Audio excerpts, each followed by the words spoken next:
ছত্রপতি শিবাজী মহারাজ। শিবাজী মহারাজের পুরো নাম ছিল শিবাজী শাহাজি ভোসলে। যখন মারাঠা সম্রাট হন তিনি, রাজ্য অভিষেক হন, তখন তার নামের আগে বসে ছত্রপতি। ছত্রপতি শব্দের অর্থ হল ছত্র মনে ছায়া বা ছাতা, পতি শব্দের অর্থ হল প্রভু বা স্বামী। মানে যে প্রভু ছায়ার মতো নিজের দেশকে, নিজের ধর্মকে, নিজের দেশের মানুষকে রক্ষা করে, তাকে ছত্রপতি মহারাজ বলা হয়। ছত্রপতি শিবাজী মহারাজের মা ছিলেন জিজাবাই আর বাবা ছিলেন শাহাজি ভোসলে। ছত্রপতি শিবাজী মহারাজের মা জিজাবাই যখন ছোট ছিল, তখন তার বাড়ির কাছে একটা ছোট্ট শিব মন্দির ছিল। সেটাকে ভাঙার জন্য মুঘল সম্রাট লোক পাঠিয়েছিল, আর সেখানে আশেপাশে হিন্দু প্রতিবেশীরা, লোকেরা সব দেখছিল সেই মন্দির ভাঙা হচ্ছে।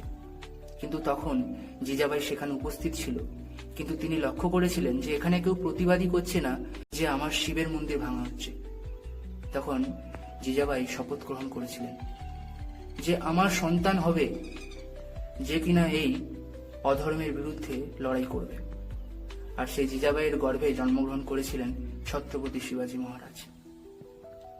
আচ্ছা বলুন তো, মাত্র 15-16 বছর বয়সে একটা ছোট্ট ছেলে কি করে?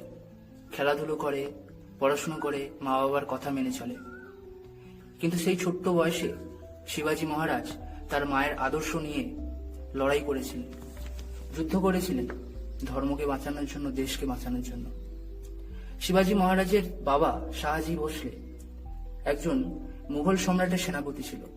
তার কাছে কোনো টাকার অভাব ছিল না, কোনো ক্ষমতার অভাব ছিল না, নাম ডাক সব ছিল, খ্যাতি সব ছিল। তারপরেও শিবাজী মহারাজ কেন লড়াই বেছে নিয়েছিল? কেন ধর্মযুদ্ধ বেছে নিয়েছিল? কেন দেশের জন্য লড়াই করা বেছে নিয়েছিল? কারণ তিনি বুঝে গেছিলেন যে আমাদের দেশকে, আমাদের দেশের মানুষকে, আমাদের ধর্মকে বাঁচাতে হলে আমাকে লড়াই করতে হবে। আর তিনি তার মায়ের আদর্শ নিয়ে এই লড়াইয়ে নেমেছিলেন। আজ 19শে ফেব্রুয়ারি ছত্রপতি শিবাজী মহারাজের জন্মদিন। তাই আসুন এই হিন্দু ধর্মবীরের শরণাপন্ন হয়ে আমরা তার কাজের প্রতি, তার ধর্মপ্রেমের প্রতি, তার দেশপ্রেমের প্রতি আমরা কৃতজ্ঞতা জানাই। কারণ এই ধর্মবীর লড়াই করেছিল বলে আমাদের হিন্দু ধর্ম আজ পর্যন্ত অস্তিত্ব রক্ষার ক্ষেত্রে এখন অবধি আমরা বেঁচে আছি। না হলে মুঘলরা যেভাবে আমাদের দেশকে আক্রমণ করেছিল, আমরা হয়তো আজ অস্তিত্বই থাকতো না। তাই আসুন আমরা এই ধর্ম মহাপুরুষের আজকে আমরা জন্মদিন সেলিব্রেট করি। জয় হিন্দ, বন্দে মাতরম।